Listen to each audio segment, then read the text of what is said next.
Hey everybody, hope y'all are doing all right. So I want to say a few things. I just saw a video by a senator from Georgia, I believe, and her name is Nancy Mace, if I'm not mistaken.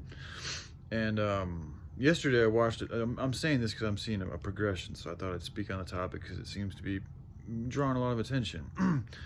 um, so earlier yesterday, I saw a video with Marjorie.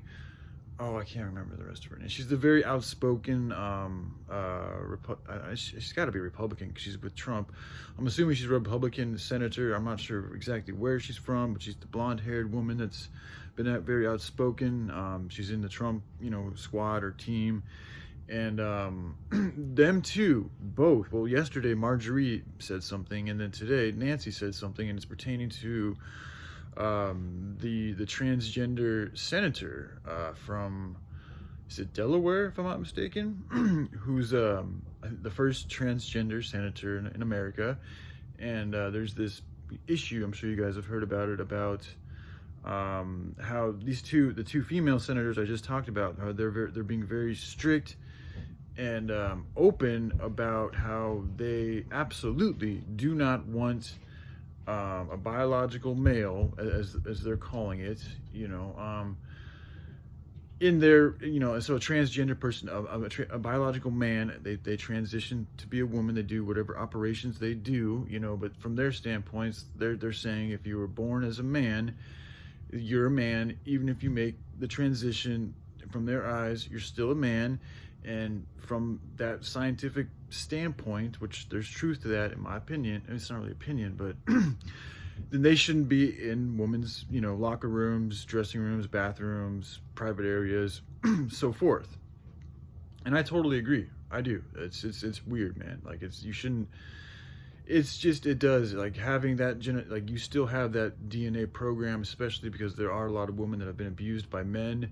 It's triggering. Like, I could totally get, especially because a man, like, even though they made the biological change, they still are a physical man, so they still have more muscle than a natural, originally born female does.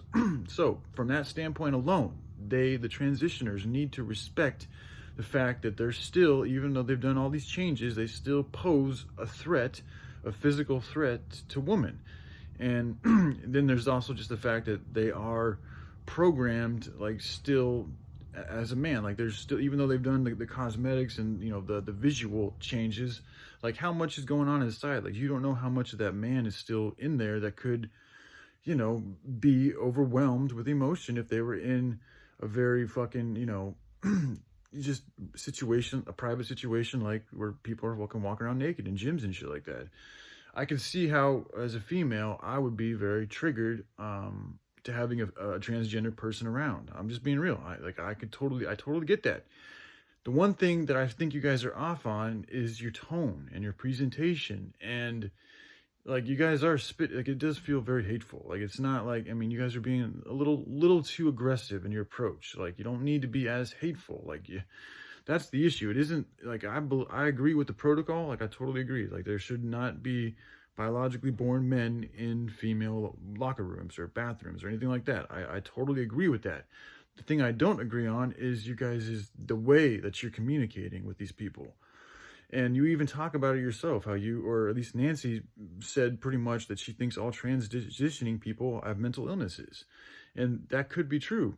I think that everybody on this planet right now has something they need to work on. So, I mean, that could be looked at as an illness. I mean, for me, the fact that there's 10,000 kids starving every single day and really nobody's talking about it other than a few people, to me, that is a collective illness. So I get it. I get where she's coming from. And I've also figured out that, by being extremely angry and aggressive in regards to this subject all the time, consistently being aggressive about this doesn't really help solve the problem. In fact, it makes the problem even worse.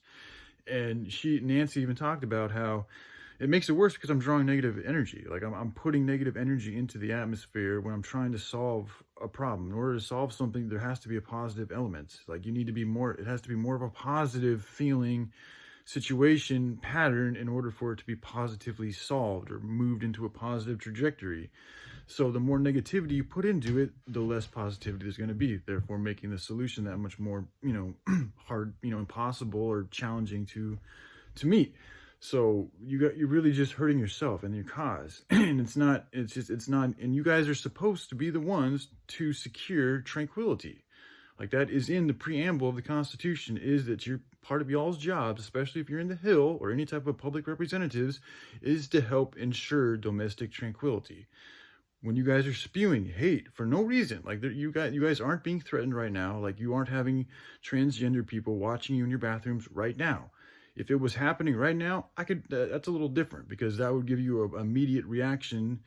That's an immediate situation that's happening in your lives currently right now. So that would be grounds to be triggered. But since it's not happening right now, you really have no grounds to be triggered, other than, it just feels like they're venting from a place of where they feel they're right, and they're also being triggered because they're thinking about the possibility this thing's happening. But that's where I think they're also getting caught up, is by being overwhelmed in the situation and reacting in not the healthiest way, because it's not happening right now. Like, it's just not, but the children are dying every single day. So, from my perspective, I'm not going to go there, but just the tone, like the way y'all speak to people can have like that's going to help dictate the reaction of the other person.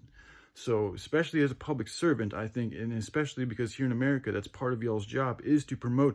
This is also where I feel Trump didn't serve the people as well as he could, or as he should, because that is a serious part of the preamble, is to ensure domestic tranquility. And there's numerous times that Trump and people that Trump was associated with said things that are not the most promoting of tranquility. He could have said things in a chiller way to not cause as much aggression in the air and tension and potential conflict in the air as he did. Like, just the fact that there's numerous people that have probably killed themselves because Trump got office, there's an issue with that, man. Whether or not, you agree with him, or he's right or wrong, or this or that, or, people still, like, the fact that who you are in itself is that created that much turmoil in people, whether they were wrong or right, but the fact that you still created that much turmoil in the atmosphere to where people literally are choosing to kill themselves just because you got office, it says something about your character, dude. Especially when it is in the Constitution's preamble to ensure domestic tranquility.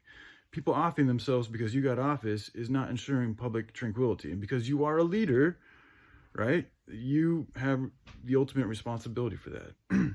As far as your influence goes, like, you could have chosen to curb your words a little bit differently and speak in a different manner that might not have promoted, that wouldn't have promoted as much turmoil as you did.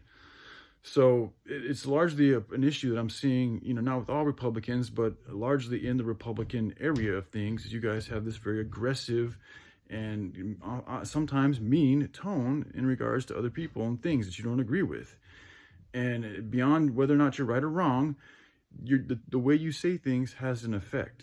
So again, going back to the point of this video, the main point, or the original point, was that the way you guys are responding to this trans situation in regards to them being in bathrooms, it's not that you guys are wrong, it's the way you're saying it. Okay, if you just said it in a different way, it would make sense. Like, and I think people even do agree with you, but when you guys mix your good sense, because it is a good sense, I agree with your guys' choice. I just don't agree in the way that you're delivering it, and I also don't agree with like the tactics you're using. Like, these are ill people that you've said yourself, and it's like, what do you think is going to happen to an ill person when you're spewing like this hateful, like bigotry, like prejudice, like just very judgmental and hateful feelings towards these already hurt people? Like, how are they going to react? More than likely, they're going to react in a way that's not going to promote more tranquility. You feel me? And that's your guys' jobs. It's in your job fucking titles. It's in your duties to promote tranquility. So that is where you guys are missing the mark. So, and I've done it myself too. This is something I'm learning to work on, because I get pissed off when people don't talk about starving children. So I can relate to y'all reacting in a way, because it triggers me, just like you guys get triggered with the idea of having men in women's ladies' rooms, which you should be. Okay, I mean that shouldn't be happening, and it isn't happening right now. Well, I mean, not in not in the Hill. Like, this is the first transgender woman we've ever had as a senator, so it hasn't happened yet, but it probably has happened in the public arena, and if it has happened there, then that's a different story. I don't know if that's exactly what happened to Nancy or Marjorie in particular. I have a feeling it hasn't, but it's just because they've had issues in the past. At least Nancy has.